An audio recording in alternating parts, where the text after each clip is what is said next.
আমার পিছনে যে মন্দিরটা দেখতে পাচ্ছেন তার নামই হচ্ছে কান্তজির মন্দির। এটা অনেক ফেমাস, দেখেন কত মানুষজন আছে পিছনে। আসসালামু আলাইকুম এভরিওয়ান। সো আজকে আপনাদের জন্য নিয়ে আসলাম দিনাজপুরের আরো একটা নতুন এপিসোড। সো ভিডিওর শুরুতেই আমি বলি, আপনারা যদি আমাদের দিনাজপুরের ফার্স্ট ভিডিওটা দেখেন, ওখানে কিন্তু আমরা আপনাদেরকে দেখিয়েছি লার্জেস্ট ম্যানমেড লেক, সেটা হচ্ছে রামসাগর। আমরা অনেকেই জানি কম বেশি। তো সেদিন ছিল আমাদের একটা মিক্স এক্সপিরিয়েন্স ঝড় বৃষ্টির মধ্যে। তো আপনারা জেনে অবাকই হবেন যে উত্তরবঙ্গের দিনাজপুর উপজেলাতে রয়েছে 6টা সাগর। তো এর মধ্যে রামসাগর হচ্ছে সবচেয়ে বড়, আর এখন আপনারা যেটা দেখছেন সেটাকে বলা হয় সুখসাগর। সো এটা বেসিক্যালি হচ্ছে, আমরা তো কিছুক্ষণ আগেই মানে আমাদের লাস্ট এপিসোডে দেখেছেন আমরা জমিদার বাড়ি গিয়েছি। সো এটাকে জমিদার বাড়ি রাজবাড়ি বলে। রাজবাড়ির সর্বপশ্চিমে নিদর্শন হচ্ছে সুখসাগর। তো আনুমানিক বলা যায় 26 একর জমির উপর এই সুখসাগরটা অবস্থিত। যেহেতু এটা অনেকটা রামসাগরের মতোই সিমিলার, তো এই জন্য আমরা নেমে দেখছি না, গাড়ি দিয়ে জাস্ট একটু ঘুরে দেখছি আর আপনাদেরকে দেখাচ্ছি। সো আপনারা দিনাজপুরে আসলে ডেফিনেটলি এখানে এসেও ঘুরে যেতে পারেন। আই হোপ আপনাদের ভালো লাগবে। তো আমরা এখন একটু জ্যামে আটকা পড়ছি, কারণ আজকে হাজী দানেশের ভর্তি পরীক্ষা। তো এই জন্য হয়তো দূর থেকে মানুষজন আসছে, তো একটু রাস্তায় জ্যাম হইতে পারে। সামনে হলো Haji Danesh University Science and Technology. এটা 1999 সালে বানানো হয়, আর এটা উত্তরবঙ্গের একটা ভালো ইউনিভার্সিটি, সরকারি। উত্তরবঙ্গের আশেপাশের জায়গা থেকে সবাই এখানে পরীক্ষা দিতে আসে ও ভর্তি হতে আসে। আশেপাশে আসাম ইন্ডিয়ার মানুষজনও আসে এখানে, বিভিন্ন ইন্টারন্যাশনাল স্টুডেন্টরাও এখানে ভর্তি হওয়ার জন্য পরীক্ষা দেয় এবং পড়াশোনাও করে। তো আজকে যেহেতু এখানে ভর্তি পরীক্ষা, এই জন্য অনেক জ্যাম। এই তো আমরা চলে আসছি কান্তজির মন্দিরে। আশেপাশে অনেক গাছ, তো যাই আমরা ঢুকি। এগুলোতে মনে হয় গাছ টাছ লাগানো হবে। সামনে একটা বেগুনি ফুলের গাছ আছে, দেখতে ভালোই লাগতেছে। আর এদিক দিয়ে হচ্ছে মন্দিরের প্রবেশ পথ। এই যে আমরা কান্তজির মন্দিরে ঢুকে যাচ্ছি।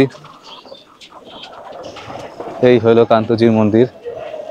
এখানে অনেক সুন্দর সুন্দর পোড়ামাটির আর টেরাকোটার কাজ আছে। কাজগুলো অনেক নিখুঁত আর অনেক সুন্দর, যে আপনাদেরকে কাছে থেকে দেখালে আপনারা ভালোভাবে বুঝতে পারবেন। কাজগুলো আপনারা দেখেন কত নিখুঁত আর কত সুন্দর। আজকের ভিডিওতে আমরা আপনাদেরকে দেখাবো দিনাজপুরের সবচেয়ে পুরনো মানে মধ্যযুগীয় একটা হিন্দু মন্দির, যেটা নাম হচ্ছে কান্তজির মন্দির। তো মহারাজা প্রাণনাথ রায় এই মন্দিরটি শ্রীকৃষ্ণ ও তার স্ত্রী রুক্মিণীকে উৎসর্গ করে নির্মাণ করেন। এটি নির্মাণ 1704 খ্রিস্টাব্দে শুরু হয়, মানে আজ থেকে অনেক অনেক বছর আগে।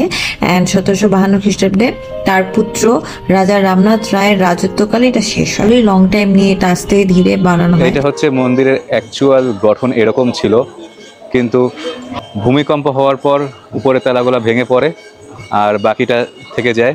তো ওইটাকেই পরে উপরের ছাদটা রক্ষণাবেক্ষণ করে এখন এটা দেখতে এইরকম।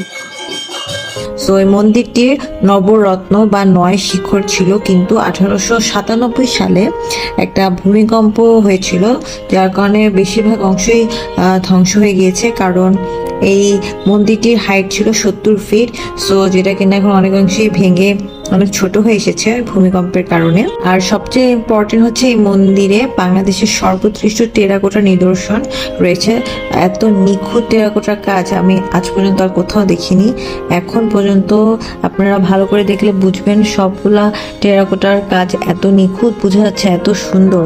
সো এক কথা এটাকে আমরা পারফেক্ট বলতে পারবো।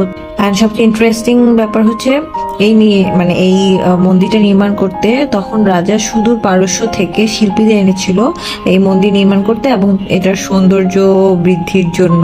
সো আমরা কাজ দেখি বুঝতে পারছি যে শিল্পীরা যারা এটা বানিয়েছে এক একজন ছিল সেই লেভেলের ট্যালেন্টেড। তো রাজা প্রাণনাথ নির্মাণ শিল্পী এবং শ্রমিকদের বসবাসের জন্য একটা জমিও দান করে।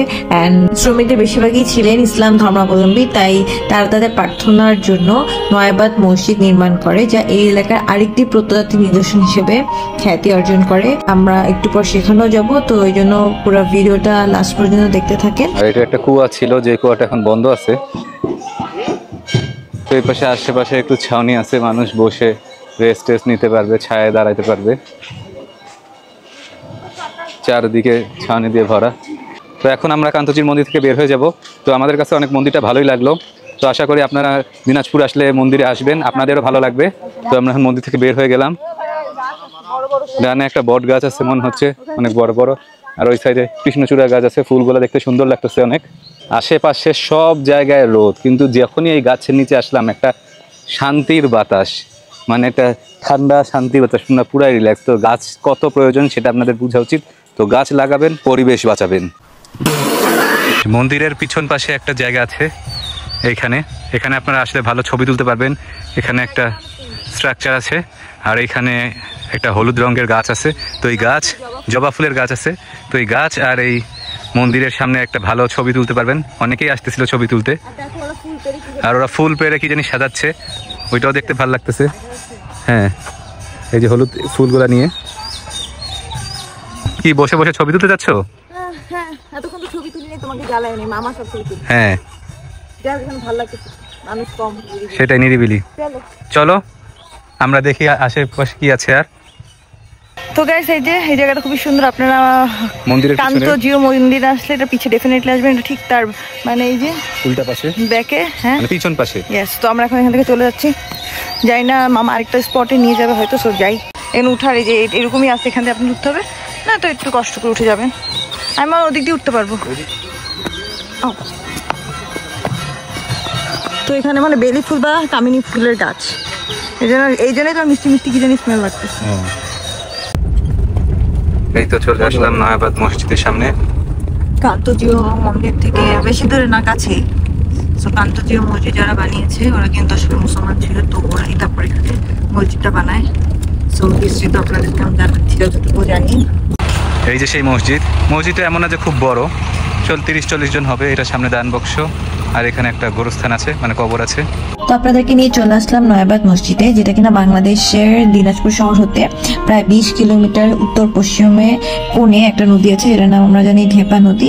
তার কোল ঘেঁষে এটা অবস্থিত। এই মসজিদটি 1.15 বিঘা জমির উপর প্রতিষ্ঠিত। তো মসজিদ প্রবেশের প্রধান দরজার উপর স্থাপিত যে ফলকটা, ওটা হতে জানা যায় যে এটি সম্রাট দ্বিতীয় শাহ আলমের রাজত্বকালে, মানে 1793 সালে এটা নির্মাণ করা হয়। সেই সময় জমিদার ছিলেন রাজা বৈদ্যনাথ, যিনি ছিলেন দিনাজপুর রাজ পরিবারের সর্বশেষ বংশ। এলাকার অধিবাসীদের থেকে জানা যায় যে 18 শতকের মাঝামাঝিতে যখন কান্তজির মন্দির নির্মাণ কাজের জন্য মুসলমান কর্মীরা এসেছিল, তো তারা তাদের ব্যবহারের জন্য এই মসজিদটা তখন নির্মাণ করে। আমরা দেখতে পাচ্ছি যে আয়তাকার এই নয়াবাদ মসজিদটি 3 গম্বুজ বিশিষ্ট। এর 4 কোণায় রয়েছে 4টি অষ্টভুজ মিনার, আর মসজিদের পাশে রয়েছে একটি কবর। তো কবরটি কার স্পেসিফিক ভাবে বলা যায় না, কিন্তু ওখানকার মানুষরা বলে যে এই মসজিদে কোনো এক নির্মাণ শ্রমিকের কবর। এতটুকু শিওর যে কান্তজির মন্দির এন্ড নয়াবাদ মসজিদ দুইটা এক একটা মাস্টারপিস। এখানে আসলে আপনাদের ভালো লাগবে না, এটা হতেই পারে না। তো বাংলাদেশে এত সুন্দর সুন্দর এক একটা নিদর্শন জায়গা আছে, সো আপনাদের সবার উচিত এসে নিজ চোখে দেখা। আর আপনাদের জন্য তো আমি ভিডিও করছি, তো ভিডিও ভালো লাগলে প্লিজ লাইক, কমেন্ট, শেয়ার তো ডেফিনেটলি করবেন। তাহলে আমরা আরো অন্যান্য ডিস্ট্রিক্টে যাব বা অন্য দেশে যে আপনাদের জন্য ভিডিও করার আগ্রহ আরো পাবো। তো আজকের মতো এখানে, আল্লাহ হাফেজ, দেখা হচ্ছে আমাদের নেক্সট এপিসোডে। বাই।